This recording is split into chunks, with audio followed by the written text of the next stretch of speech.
there's a small amount of game soundtracks that have stayed relevant over the years, like the Minecraft soundtrack, Undertale, Ocarina of Time, but I don't think anyone thought that this thing would give us one of the most famous and remixed songs of this decade.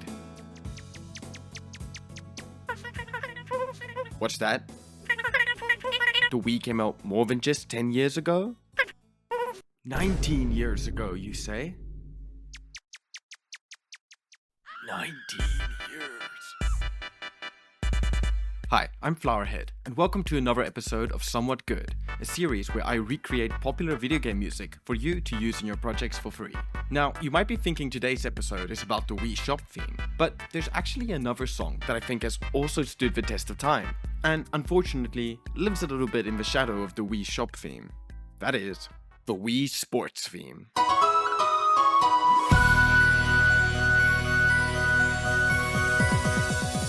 Wii Sports, or the last time I've been physically active, has one of the best fitting title screen songs that I have ever heard.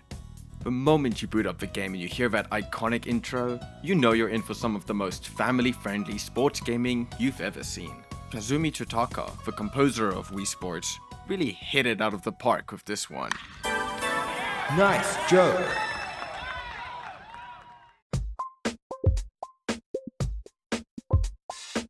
So let's first take a look at what makes this theme so good to begin with. We can't expect to recreate it before understanding it, right? The song sounds so simple, so it shouldn't be that hard, right? Wait, 6 sharps? Why is there a slash here? Do I need to pick which chord I want to play? Key changes? When do those happen? Now we have flats? What the hell is going on here? Slash, slash, slash, and more slashes?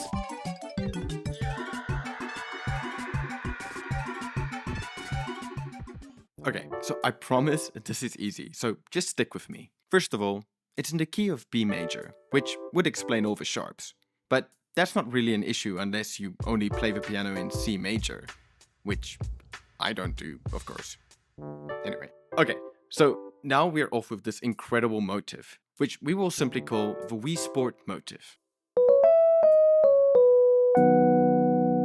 But we immediately run into our first problem, this chord.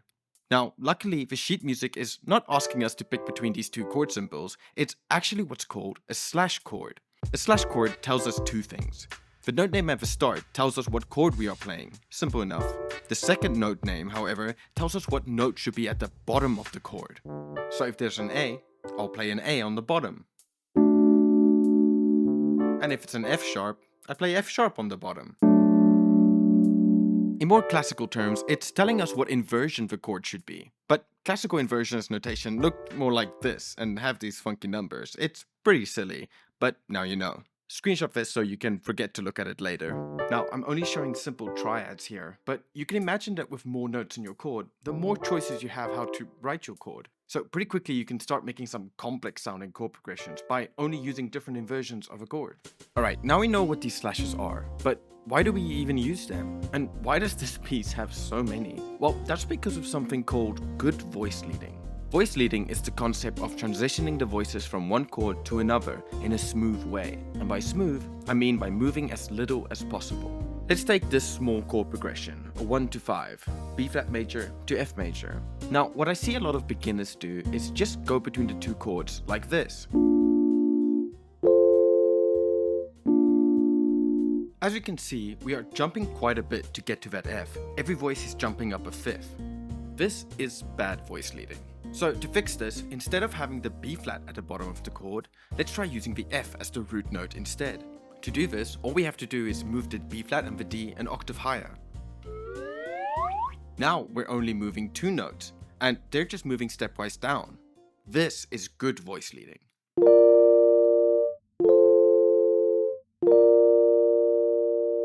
So let's take a look again at the Wii Sports theme and see how Kazumi uses slash chords to create good voice leading. Let's take this passage for example. The bass line is moving so smoothly stepwise up and down, even though there are so many chord changes.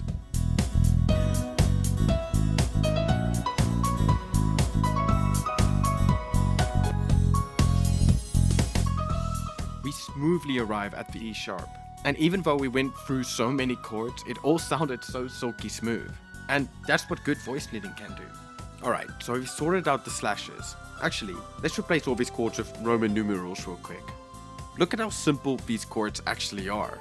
1, minor 2, back to 1, minor 4, 5, 1, 4.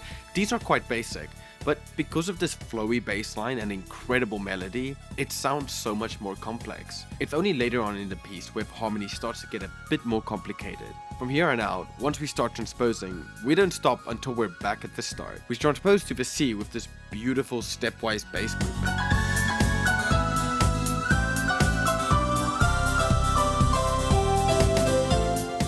And then we only really stay there for a couple of bars, till we're 5-1 into A major. Which we barely get settled in before we're getting prepared to transpose to D flat major.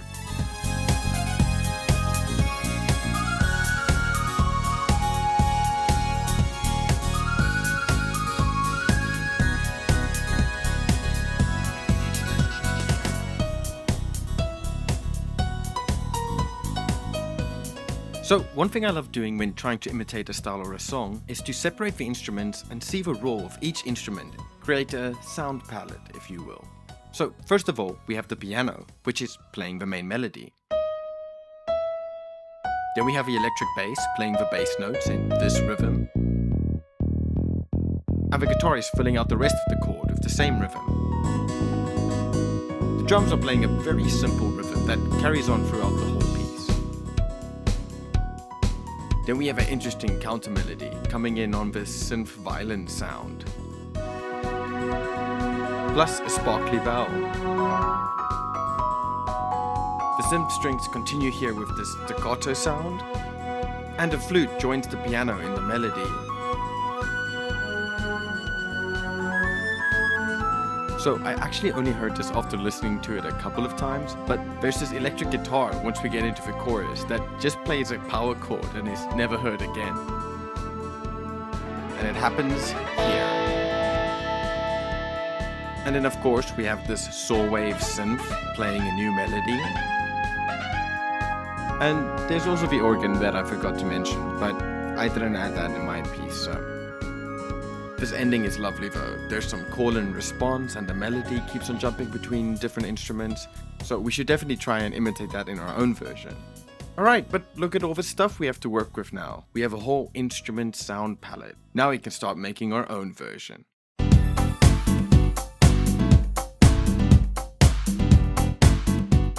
Alright, so now that we've properly analyzed the Wii Sports theme, let's try and put some of that knowledge to use. We're going to start with the piano, since we already know that's going to be our main melody. So in my piano part, I copy that iconic semitone step, but then I take the melody into a brand new direction.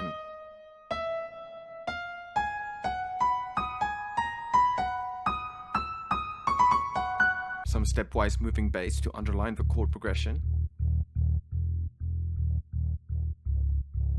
Then we add the guitar to fill out the harmonies.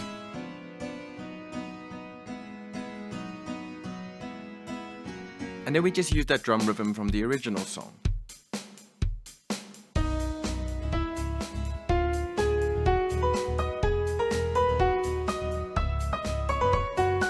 Alright, we got something going here. Now we can repeat the melody again, but this time with some changes. Firstly, I add the saw synth counter melody. Then the sparkly electric piano sound is doubling the melody.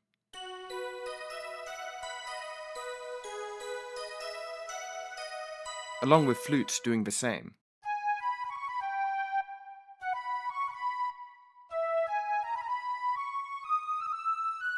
Some synth arpeggios to fill it out a bit more. And then lastly, some string staccatos to give the section some more rhythm.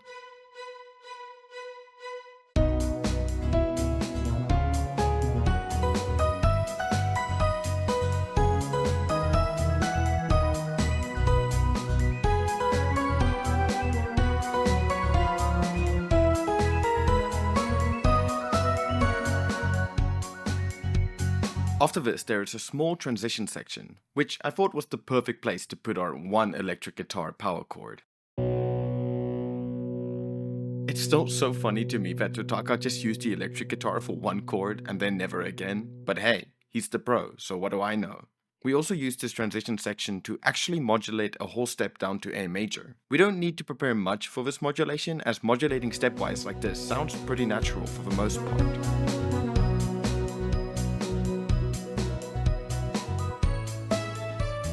So now we need a new melody. In section A, the melody was going upwards a lot. So let's contrast that by going downwards instead.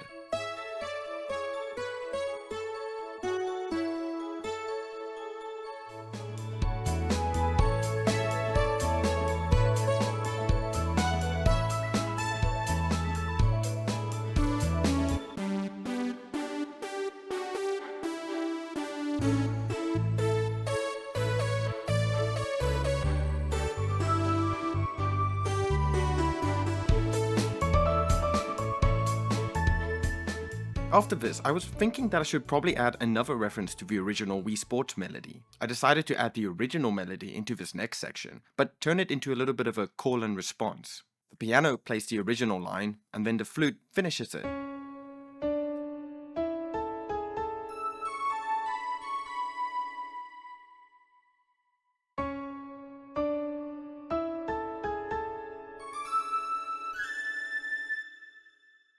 I also reharmonized it so that instead of the original 1, 2, 1, 4, I instead use 1, 2, 7, 3, 7, 4, which is just a rising chord progression, so it has a nice stepwise bass movement.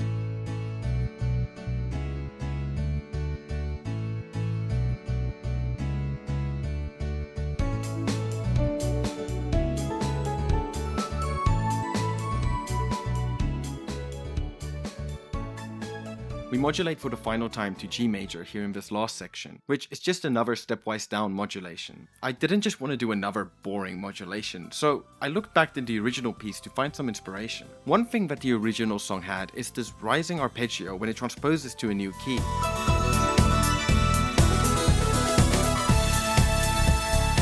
So I added that in the synth here, and it really helps sell the modulation. As this is the last section of the piece, I want it to be triumphant, but also a little bittersweet, as if we're saying goodbye. For this reason, I've added a brand new sound, a choir.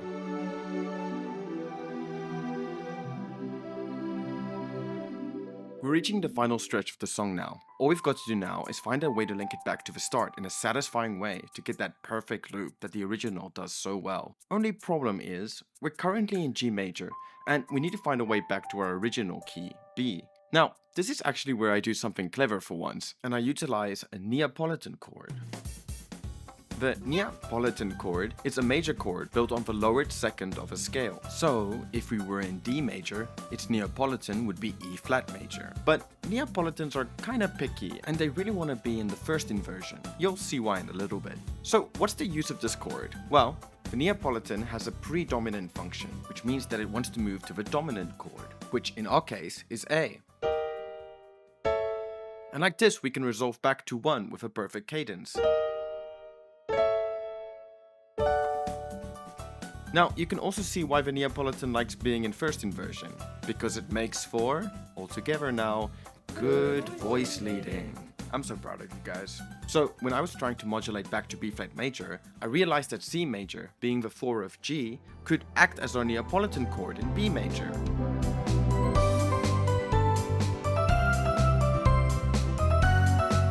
I also stay on the 5 for like 5 bars and throw in some suspensions as well, which is a great way to add anticipation for the cadence.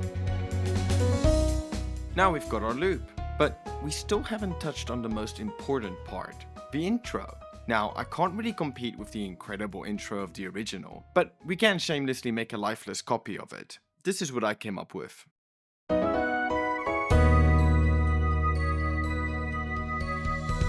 Something was feeling missing though, and after listening to the original intro over and over, I think I figured out what I was missing. I don't know if anyone else has heard this, but in the original Wii Sports theme intro, there's this zipper sound right before the climax. So I took my nearest jacket and I let it rip. Or should I say, let it zip. Wow, that was awful. Anyway, here's the final result.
so much to Malc, an insane Blender nerd genius, for commissioning me to make this legally distinct version of the Wii Sports theme for his playable Blender Wii Sports project that was shown in the background just now. Go check out his video on how he made it. This guy's insane. He's making an entire game engine using Blender for f***'s sake. Thank you to everyone who stuck around till the end of the video. As always, thank you to my Patreon supporters for making this show happen. They get early access and also get to join the Patreon Discord, where we talk about video game music and share our art. And like with every song in this project, it's free to download on my Bandcamp. And it's royalty free, meaning you can use it wherever you want. But if Nintendo sues you, then you didn't get it from me, okay? I've also been streaming myself make all these songs on my Twitch and YouTube, so come say hi. This was a shorter episode than usual. Next video in the series will be about the Beach album, so stay tuned for that. Until then, you can watch the previous 2 episodes.